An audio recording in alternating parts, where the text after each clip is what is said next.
Hello everyone, it's October 6th. Alright, let's do this integer break. Give it an integer and break it into the sum of k positive integers, where k large equal to 2, and maximize the product of these integers. Return the maximum product you can get. So we can break it up into k integers. Alright. So we'll break up a number into k integers.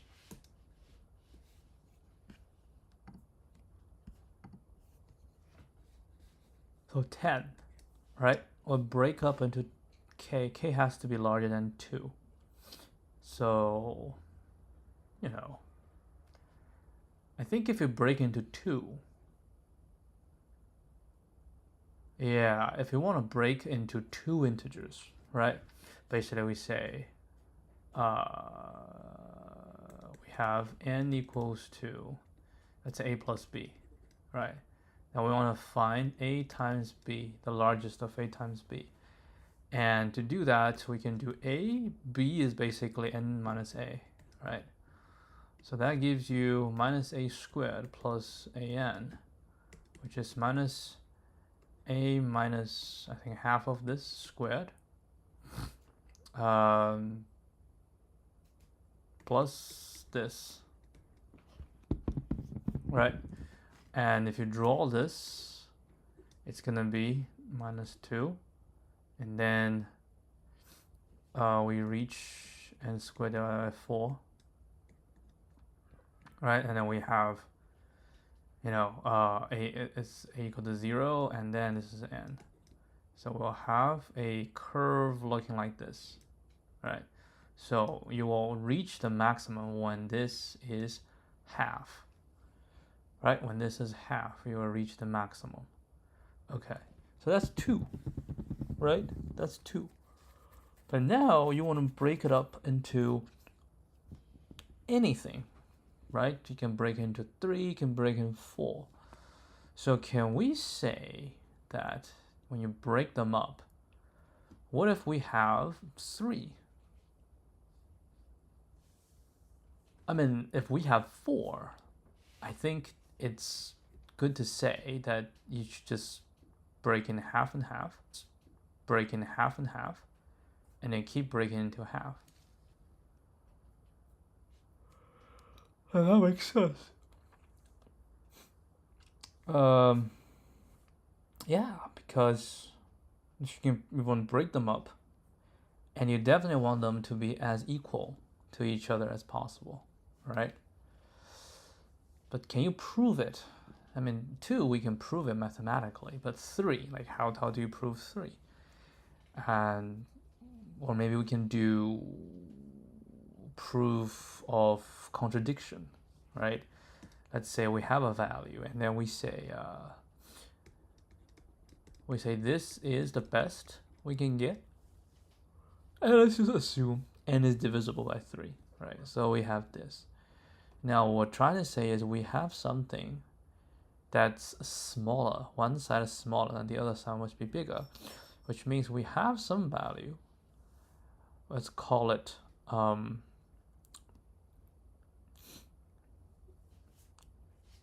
some value that can give us a better result. Okay, some value can give us a better result, and it's different, which means some value must be smaller than this, and another one will be bigger than this.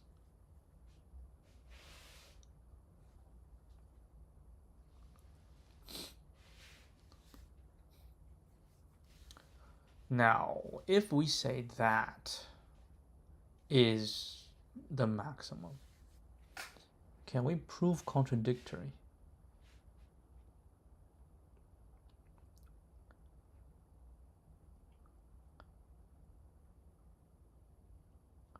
And let's just say, like, in the middle, if we keep this one the same, okay? So on this one a little bit smaller, this one a little bit bigger. And then, because they add up together, it's the same value. So this is definitely not going to be as big as doing this. So which means if we have an n, we say we want to divide into 3, and we can take 1 out, right? We can take one value out, and the remaining value has to be the same to maximize this, and then multiply it by whatever you take out. So now the question is, how much you should take out? Well, you can take out a small part, right?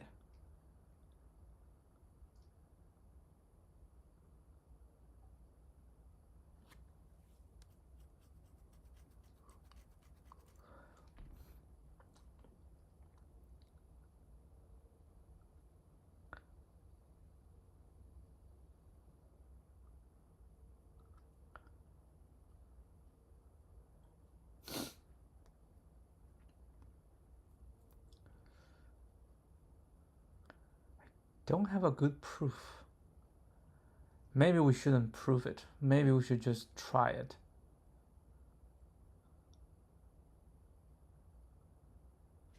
I mean, if I think about it, 2, we should split it to 1 and 1. 3, 2 plus 1, right?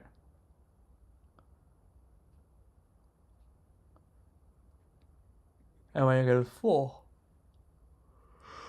you can split up into, 1 plus 3.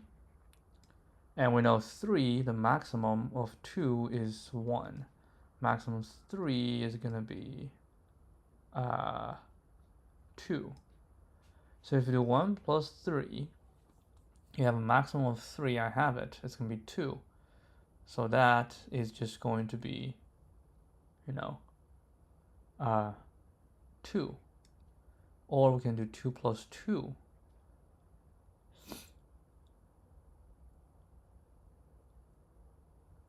And 2, maximum is 1, but we can do it by itself. We can do it by itself. So when you get out, you can choose to do it by itself, and then become 3.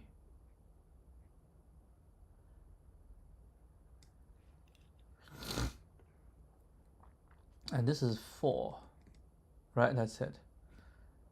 So we do 5. We can do 1 and 4. So this don't split. This we can choose to split or not split. So 4 is always 4, so this is 4. Right? So we can have, we store something. 1, 2, 3, 4.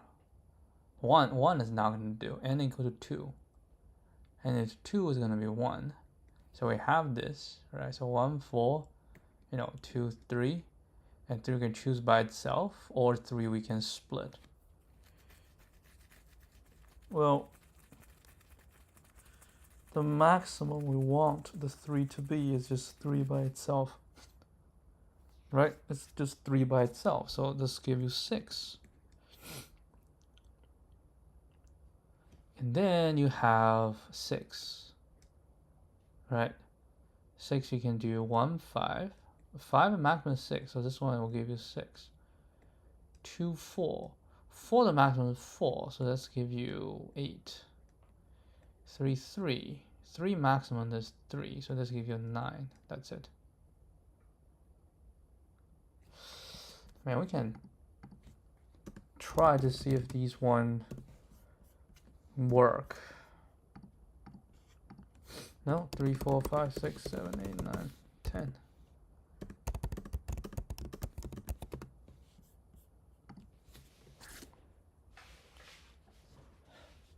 Right, is 1, 2, 4.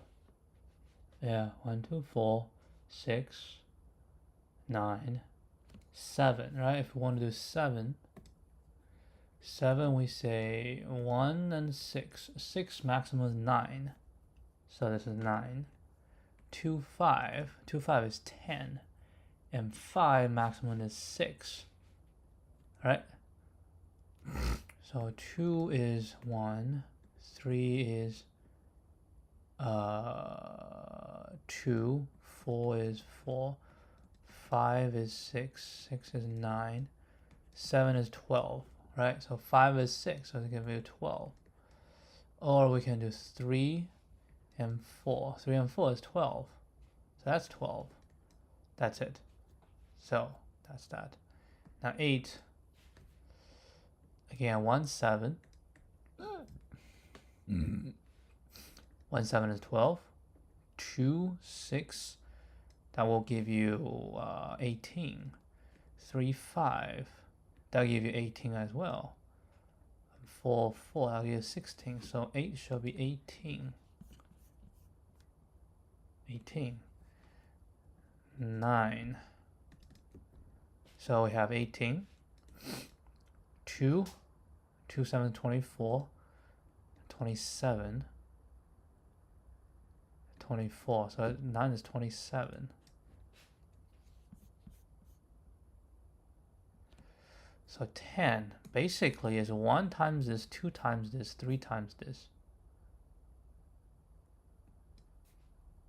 4 times this, 5 times this. So it's 36.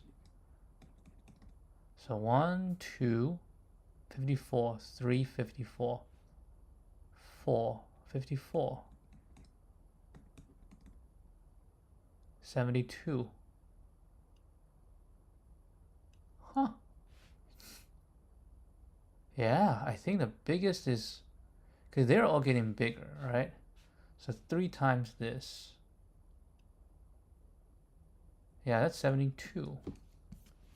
27, 36, 54. Oh, 81. Oh, 3 times this give you 81. 4 times this. 72. 5 times this. 6 times this. All the way to 58. So it won't be too much, which means I think it shall work.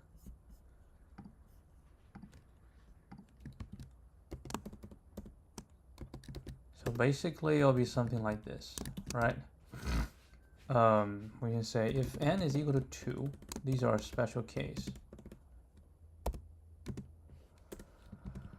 I'll return 1.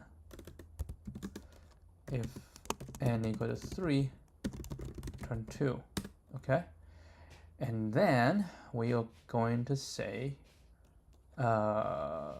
int dp new int n plus 1. Okay?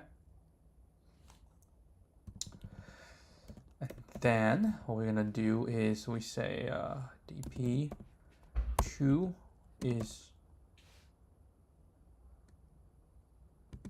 equal to 2, dp3 is equal to 3. Okay? Now once we've done that, what we're going to do is for int I equal to 4, I smaller equal to n I plus plus. Okay? And then for each I, so we want to do dpi, so we want to do for j, right? For int j equal to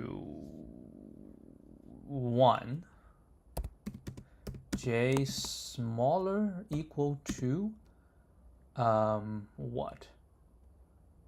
N divided by 2, then j minus plus plus. So that's the one that we can do, right? We can do. And we say dp I shall equal to math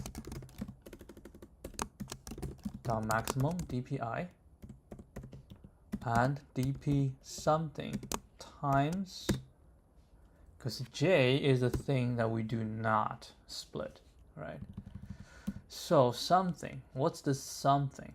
Well, this something is going to be I minus j, right? So j starts with 1, right? And then j become 2, j become 3 until j is divided equal to 2.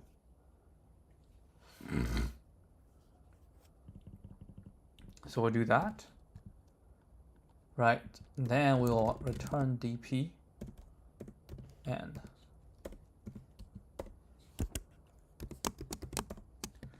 okay, let's give this a shot.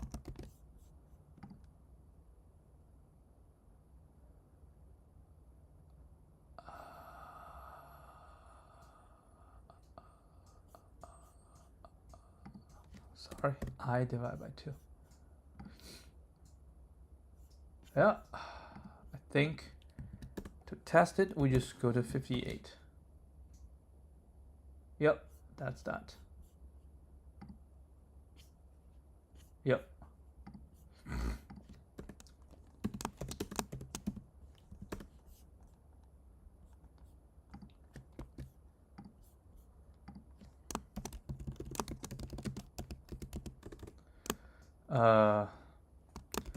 For each n, we break it up to 1 plus n minus 1, 2 plus n minus 2, da da da da da, and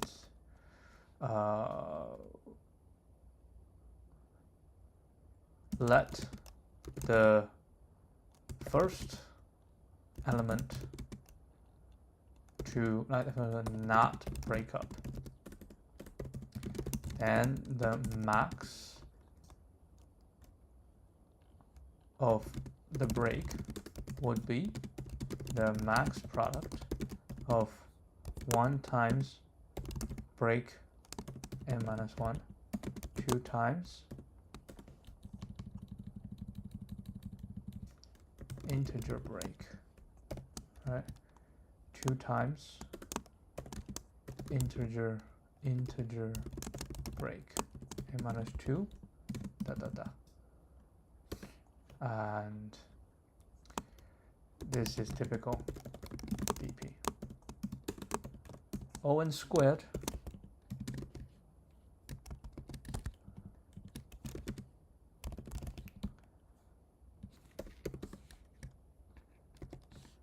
okay, let's go take a look at the solution. Top down dp. Now we got the bottom up.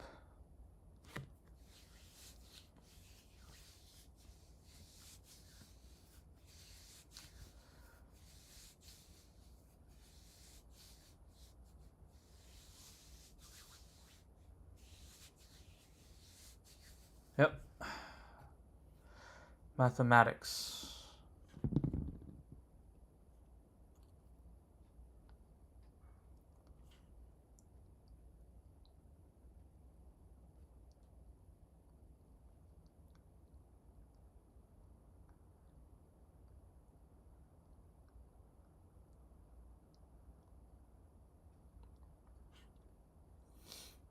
Inequalities of arithmetic and geometric mean shows that to maximize the product of a set of numbers with a fixed sum, the numbers should all be equal. This means that we should split n into a copies of x. The product of these will be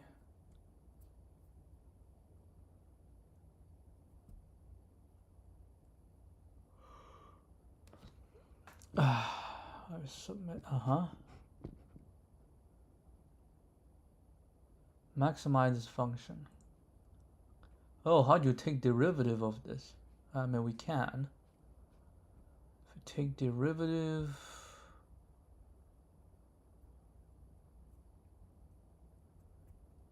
respect to x, so x to the power will be n divided by x minus 1. Take derivative of that, right? Actually, I don't know. Really? That's the derivative?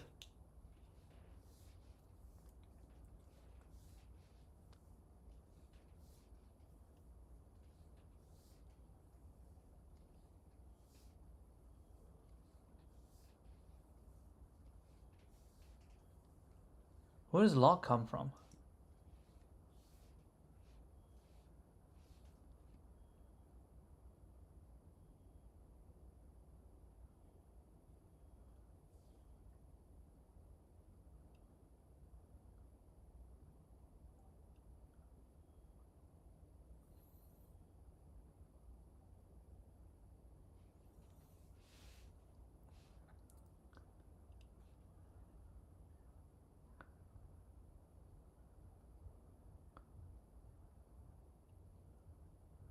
I don't know.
Multiply answer by 3.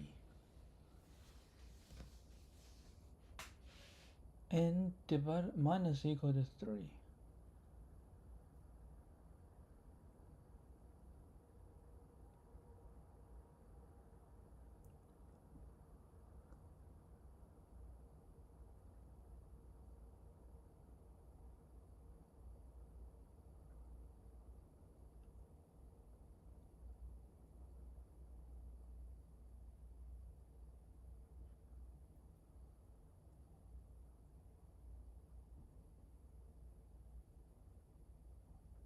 Ah.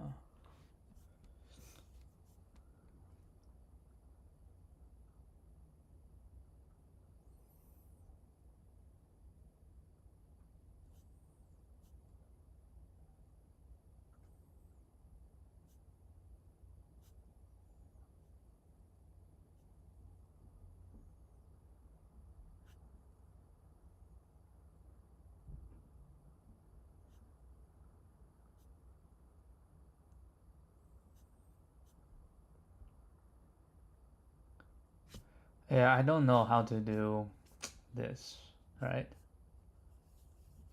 How to take derivative of this? It's a good question. Derivative of x to the power of 1 divided by x. Oh, wow. Okay. Assume that we're taking derivative with respect to x. Yes. Rewrite expression of this with e. Ooh. E. Ln this. Okay. Apply the chain rule.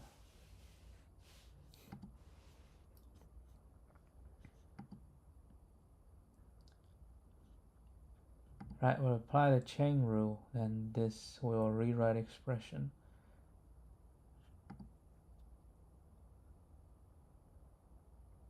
Then we take that. It will be this. We swap it, right? We swap it. Okay, that's fine. Just u e to the power of this. Wait, right? No, d of this and e to the power of this. And this will go back to this. This will spread out. So this ln of this is x 1 over x, right? 1 over x. No, this has to be. Holy crap! This has to be is multiply. So x squared, 1 over x squared, plus minus x squared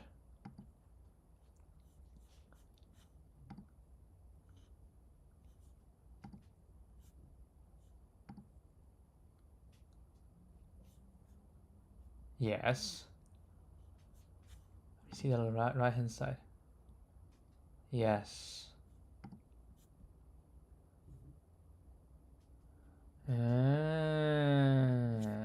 That's how you do it.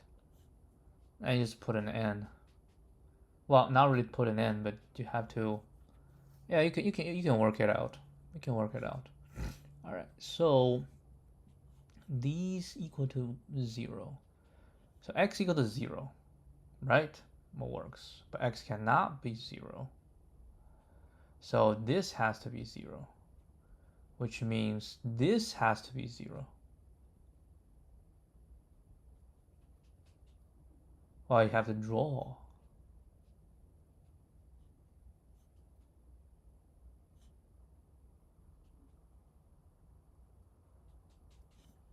Oh, no, wait, hold on, I was wrong. This converges to 0 as x tends to 0. Really?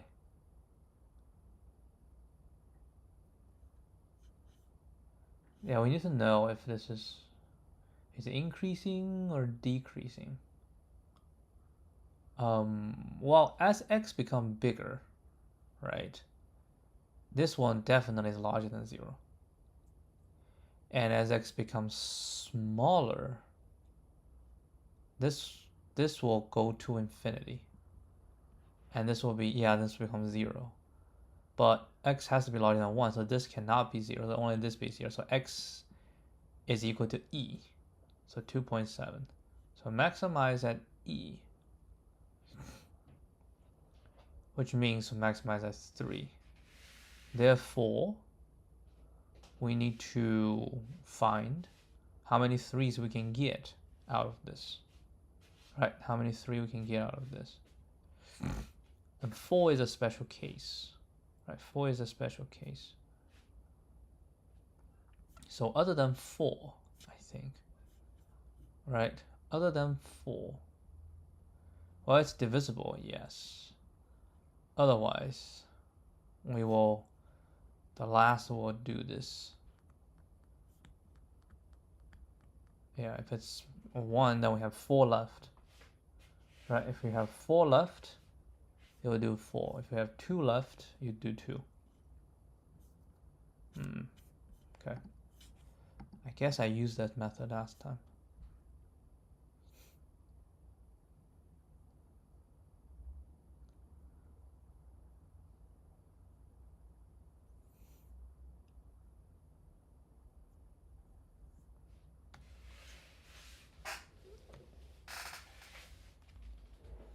Yes.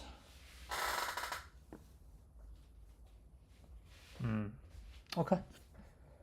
All right. That's that. Then I want to read this. This is yesterday's problem. Currying is a powerful technique. Yeah.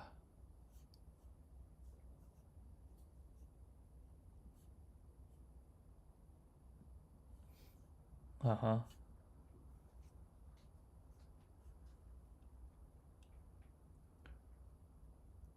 Reusability from currying can help create reusable functions that can be used easily customized for specific use case.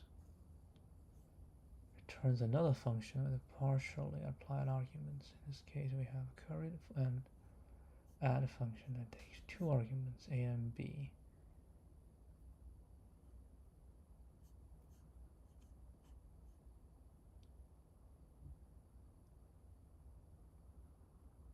Add 5.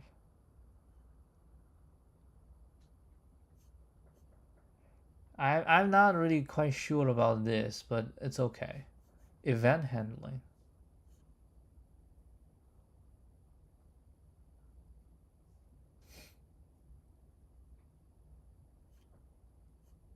What is this syntax? Oh, this is another function. This is a function. Will take a button ID, will return another function that takes an event, right? So by doing this button 1 handler, I curry 1 into this. Then I can add event handle button 1 because I already have 1 in it. And then this function will take event as the argument.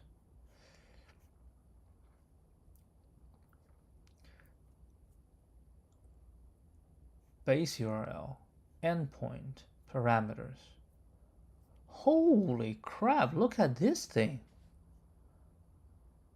Oh my, yeah, so it's a function, return a function, and return a function. So you call this, API call is the top level, right? And this one take an endpoint, right? And then this can also take another endpoint. And then these two, I guess it's like you generate a function, right? You generate a function, this is like a factory. This is like a factory. And these take the actual parameters.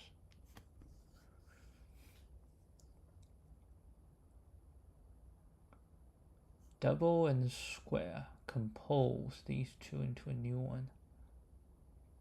Double then square, right? Compose it, right? Square and double. And this one will return a new function, which will double it and then square it.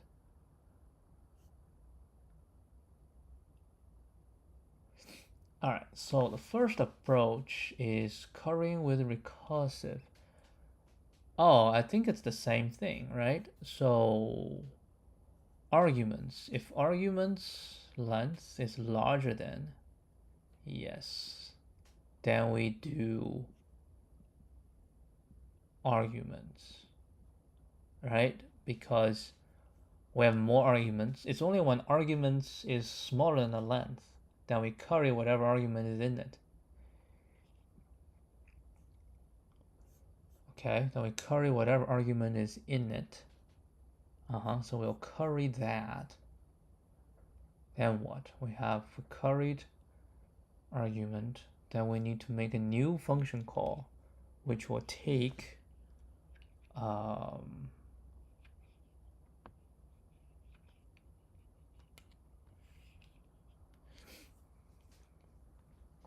the current arguments with the next argument. Oh, okay, that. Same idea. This is I put everything that's current in it. If it's this, we'll return. Otherwise, we'll return the curried. And it's inside this. Here is different. Yeah, I think we should write this ourselves.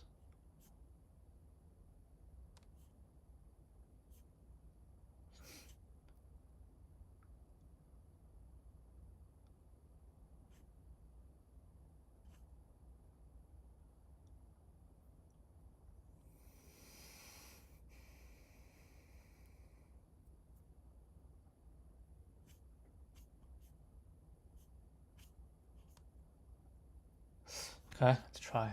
So it's kind of a new idea, right? From this, let's do the recursion version. Okay, so the recursion version, this is the recursion version. Yeah, don't bother with this. So the recursion version is, well, if arguments.length is larger or equal to function.length, right? If that's true, then we have more arguments than was needed, so we just return it. Otherwise, we have fewer arguments than the actual one, so we need to return a function, right? Return a function, which, yeah, because we return a function, right? Or return this function, and this function need to return a new function. So now we need to return a function, right? We need to return a function, and this function shall take whatever new arguments, right? So we can say whatever next argument, and then what are we going to do? Well, so we need to combine with the current arguments and the original argument. And it might still not be enough, right? So whatever this is, when you call the next argument, you basically want to curry that again. That's why we'll return curried again, but this time we'll have arguments and the next arguments.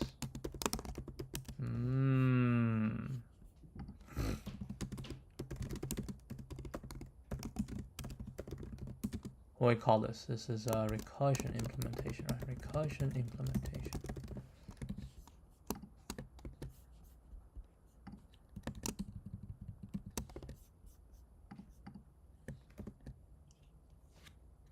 Yep. Works. All right, what's next? Currying with a built-in bind.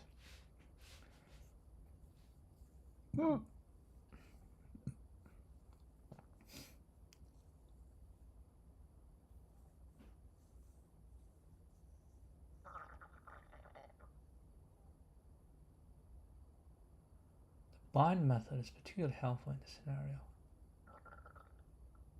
With the same body as the curried function and as specified in this context,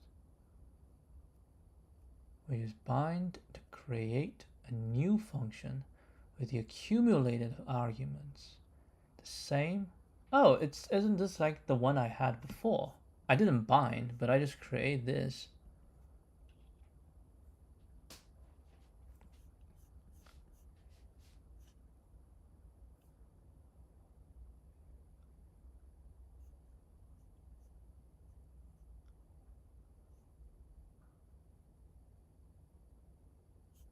Okay. What is this?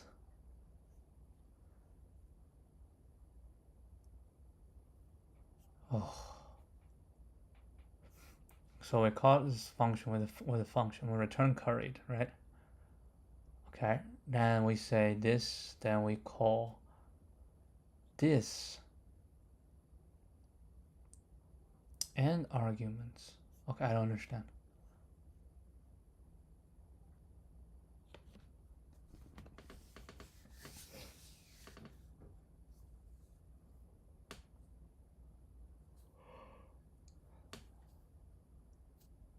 To create a new function with the accumulated arguments and the same in this context as the original curried function. Keep track of collected arguments while also preserving this context across multiple calls. The bind method makes the code concise and easy to read.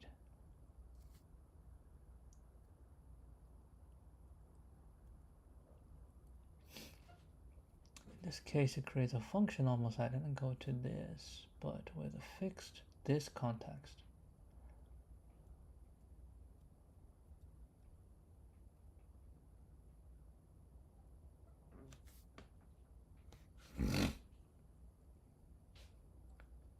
Returns a new function that is responsible for accumulating the arguments passed to it until the required number of them is reached. As a closure, remembering the accumulated arguments.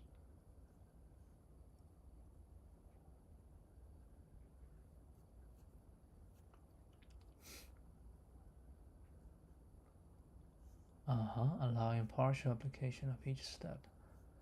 A check is performed to see if the accumulated are sufficient. If the number of passed is greater than or equal to, then all acquired arguments have been provided. This is our base case. If so, here we're going to check passes, invoke event with the applied.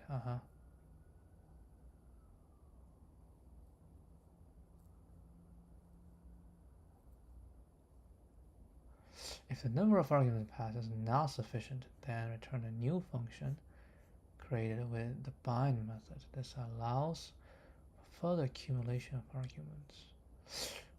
Bind. What does a function .bind do?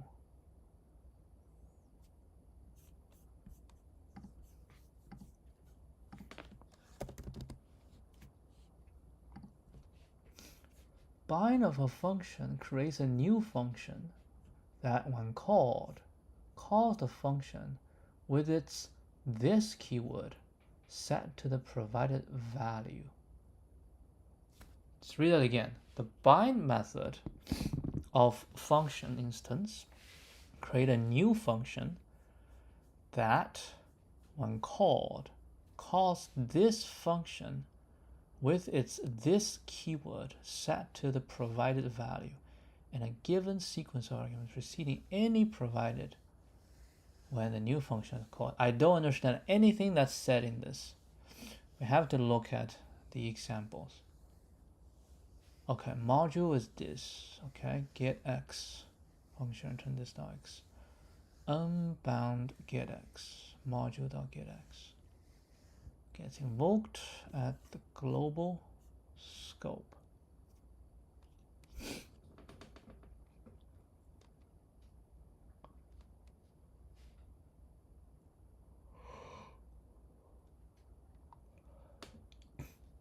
So basically, when you call this function, it has a this, right?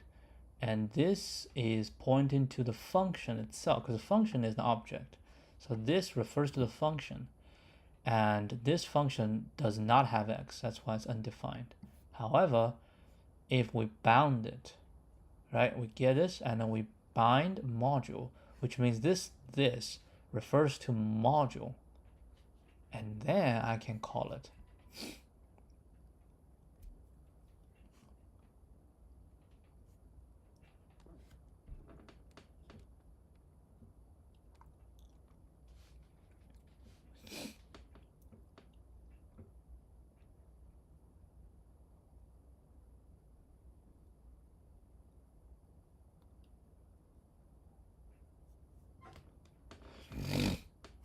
Copy of the given function with a specified this. The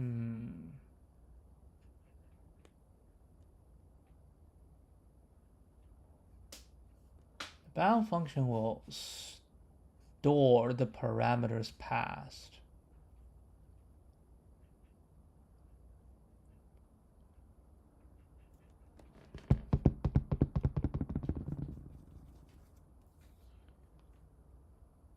And the first few arguments as its internal state.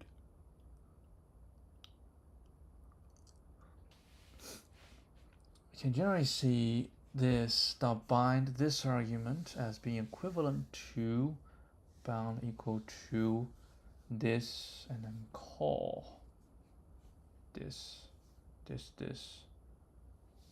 rest of the arguments.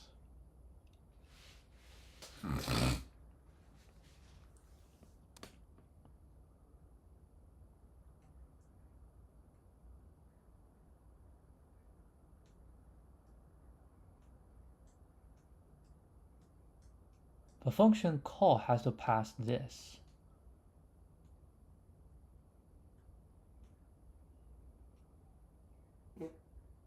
And then we'll pass whatever it is, and then we'll attach new arguments to it.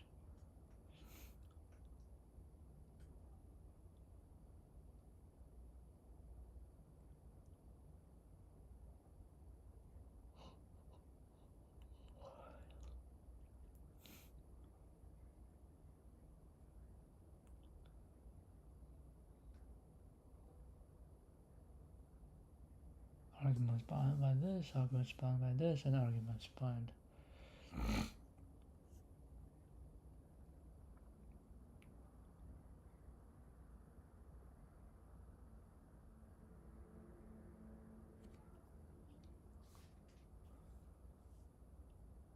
So log will bind in this,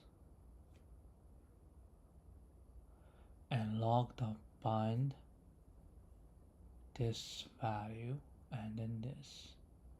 Bound log 2 will bind this and this. So bound log is this function with this one binding to it, and then more values.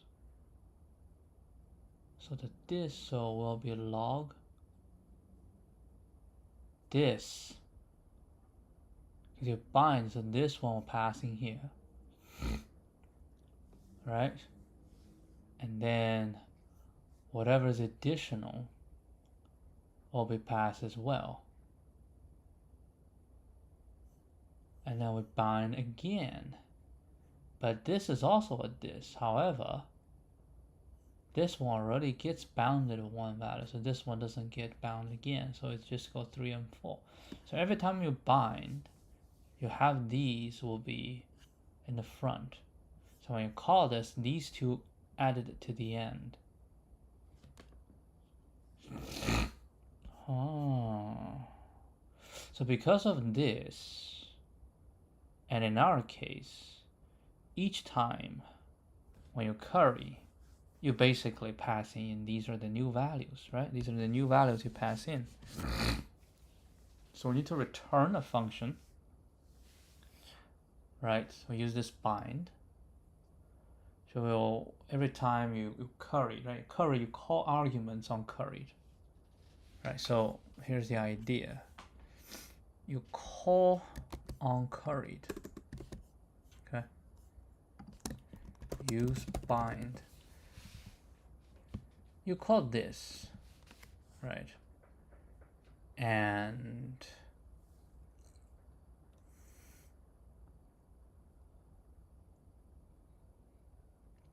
this argument grows.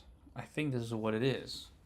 This argument grows because you return the same function, right? You return the same curry function. So when next time we call this, right? When log this one, call this, arguments is not just 5, 6.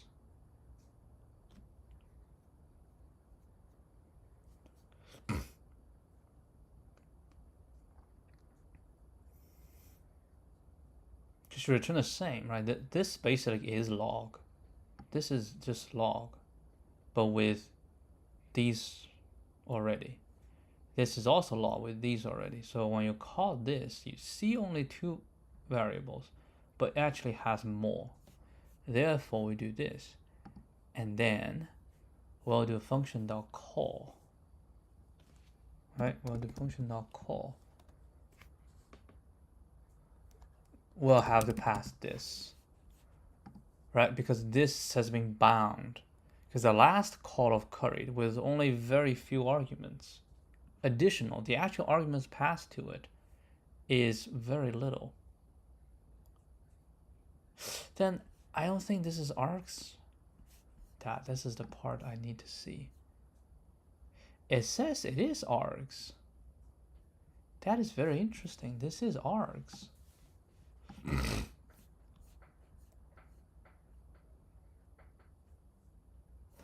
Okay. The call method in the calls function with a given this value, an argument is provided individually.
Call. The first one is a this.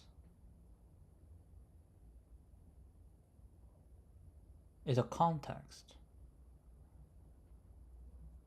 And our this is going to be, oh, the context is the previous arguments. That doesn't make any sense.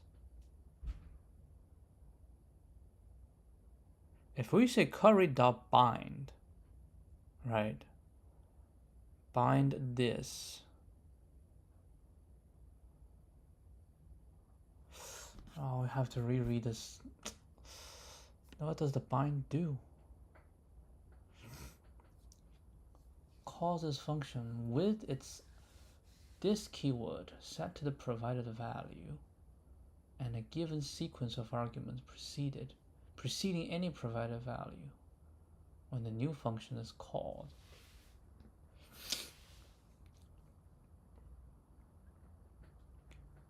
Well, bind, this is a context, right? This is a context.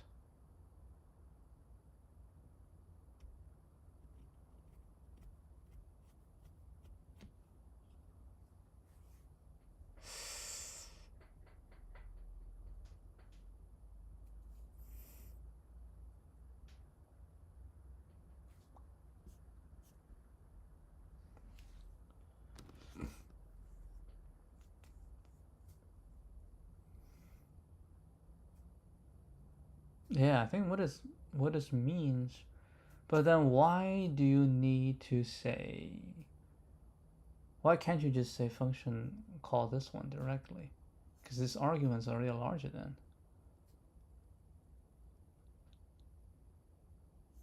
And you will return curried this function, right? Dot bind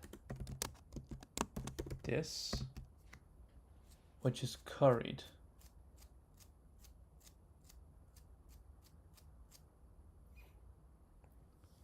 And with the current arguments, right? When you bind this and current arguments, so it's the same function which have this and the arguments.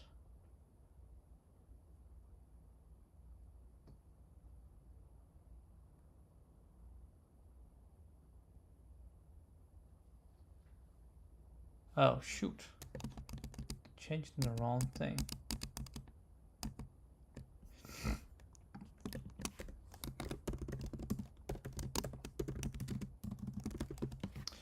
Okay, I don't understand this one.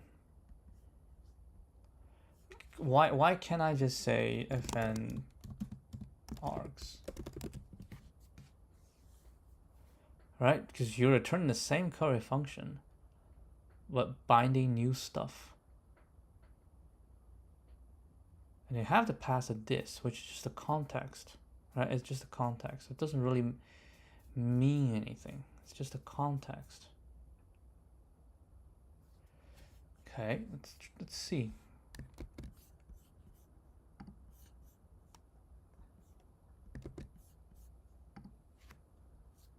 Yeah, I think it works. We don't have to apply. So when you bind, basically just put these arguments. You curry. This is essentially is curry. You curry this in the front. You call again. You curry. You just put them one by one until the time comes. Yeah, that's that. That's the curry.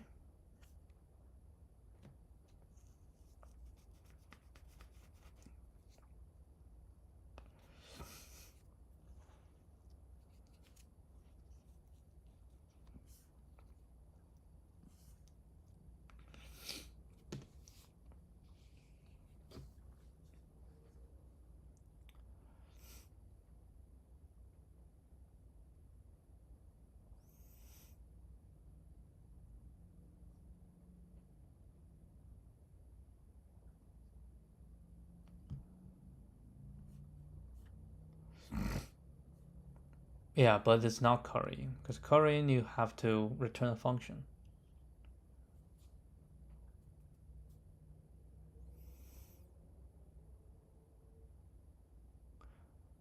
To a sequence of functions, each taking a single argument or multiple ones, one at a time, and create a new function based on intermediate results.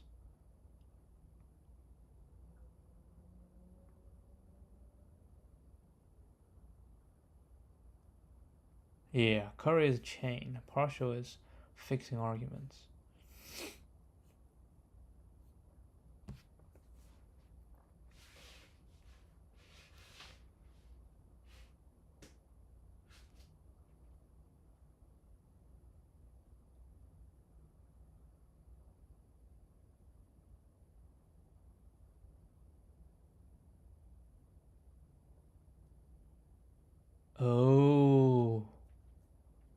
shoot.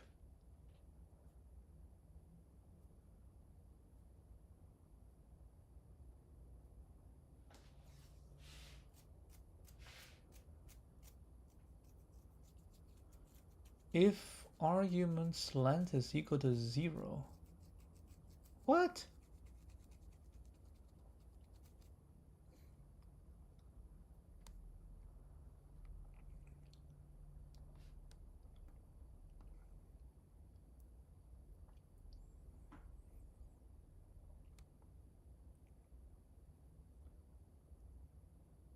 It is called when the user doesn't pass any arguments.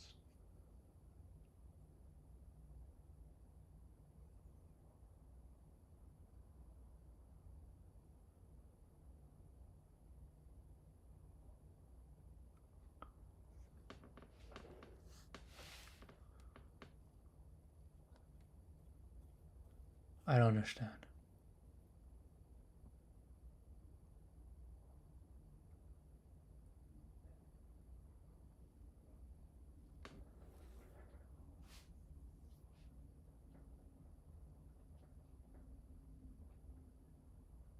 Oh, I understand. Oh, you're currying all the arguments together and ask it to do the reduce. And then when the last one called, there's no argument. And that's when the result comes up. So an argument is equal to 0. I'll do this. And I'll return. This is the base case, right? The argument is not 0. Then we return a function, right? With new arguments. And if the new argument is 0, because these arguments are, because you return curried, right? We'll have more arguments. Yeah, they'll use this to accumulate, right? Use this to accumulate arguments. Because initially you have this, right? And then it's become a new function. And when the new function is also a curried function,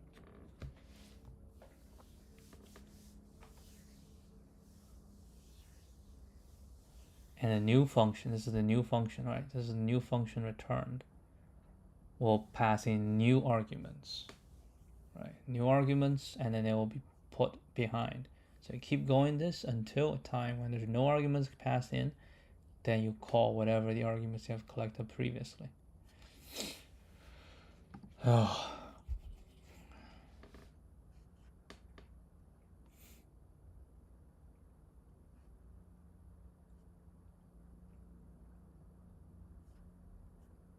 Yeah, this is functional programming. Okay. Well, let's call it. Let's move on.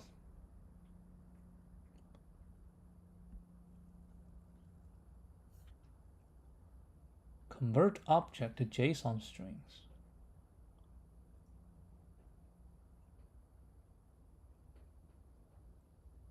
Interesting. All strings contain only alphanumeric characters. This is actually a good question. Never thought about the implementation of this. Well, ooh, well,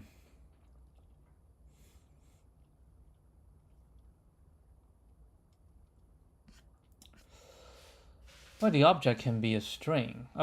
String can be anything, right? It can be anything.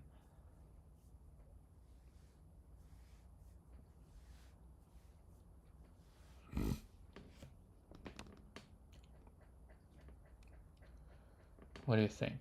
Well, it depends, right? Depends on if it's array, right? So okay. What I think, one thing jump into my mind initially is would do a recursion, okay? Just make it easier. if we do a recursion, then we can say if we say type of object is not equal to object. Well, if object is equal to null, return null. Okay. Otherwise, if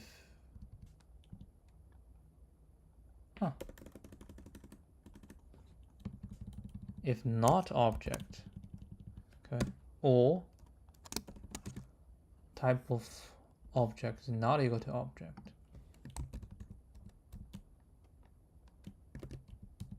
then we return. This is how I would do obj object, the string version. Okay. Otherwise, we can say if array dot is array object. Right. If it's an array, then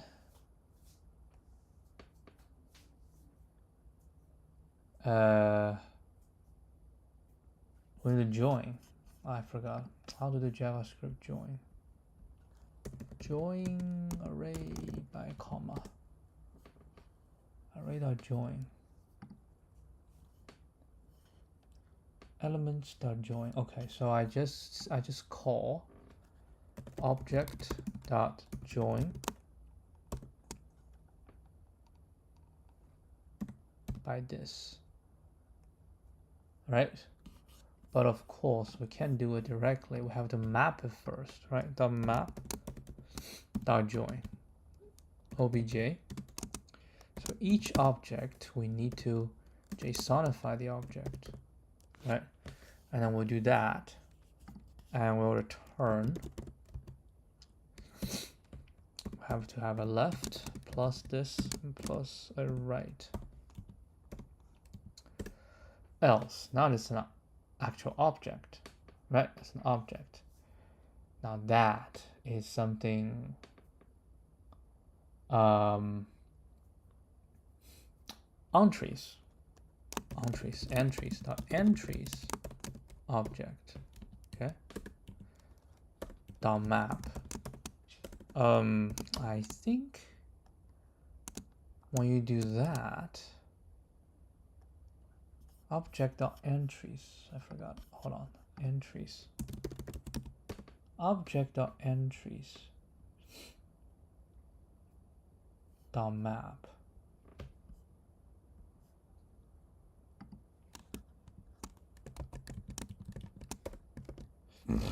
Dot map the key value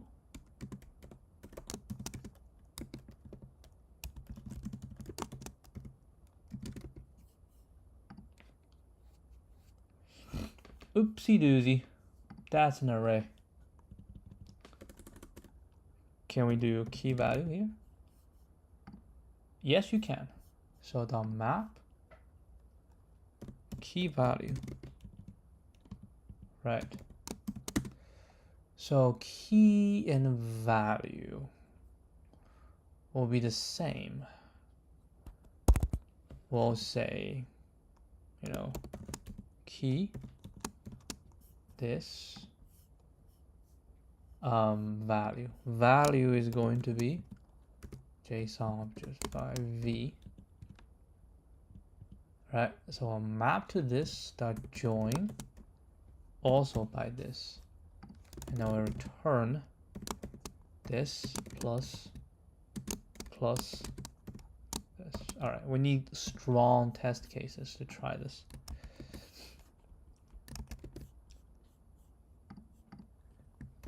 You think you have it? Nope.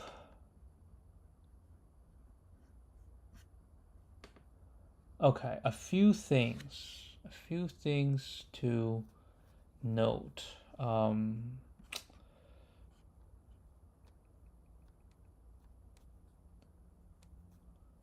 crap.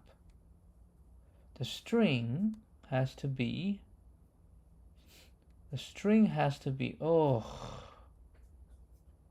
that is awful. All right.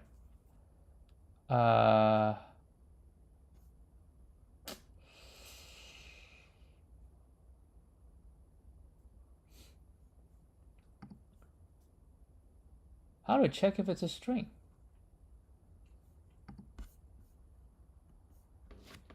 Check is string.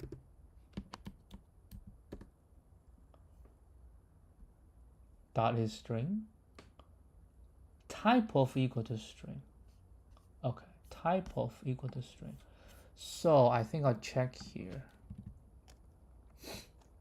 We can say, nah, that's fine. We say type of object is equal to string. All right. If it's equal to string, then we need to add the string to it. Otherwise, we just do object.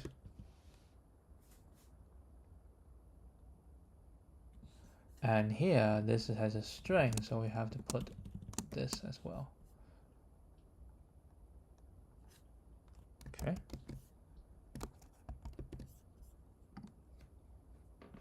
All right. So far, so good. Let's give this a shot. Oh, we got this.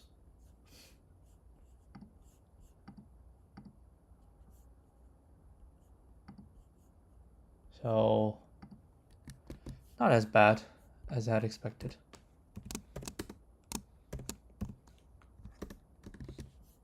All right, let's see, what do the solutions say?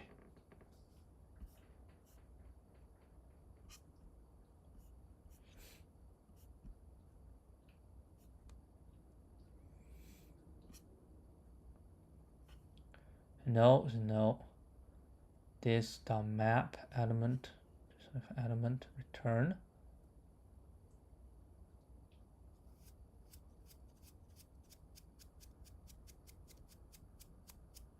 Elements that join. Object.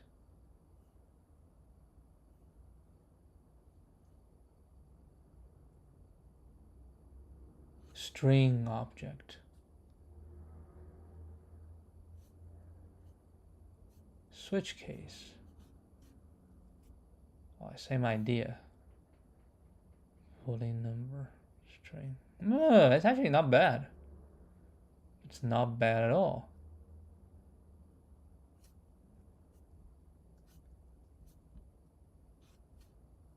This is ridiculous. It's not even readable.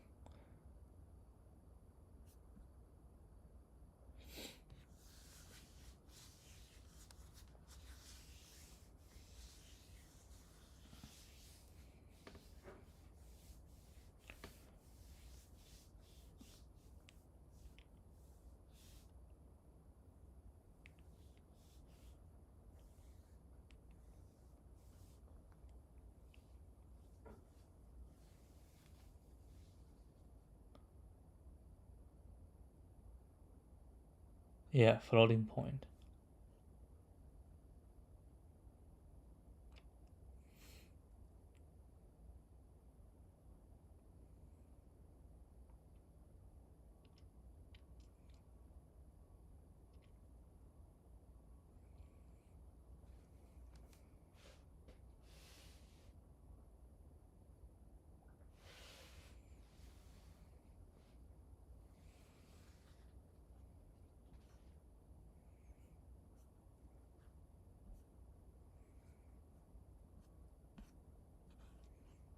Yeah, you won't. This is unmaintainable.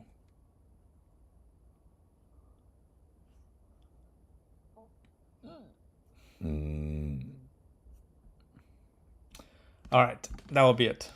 Good. We that was 2. All right. We will move on tomorrow. Oh, a pool of promise.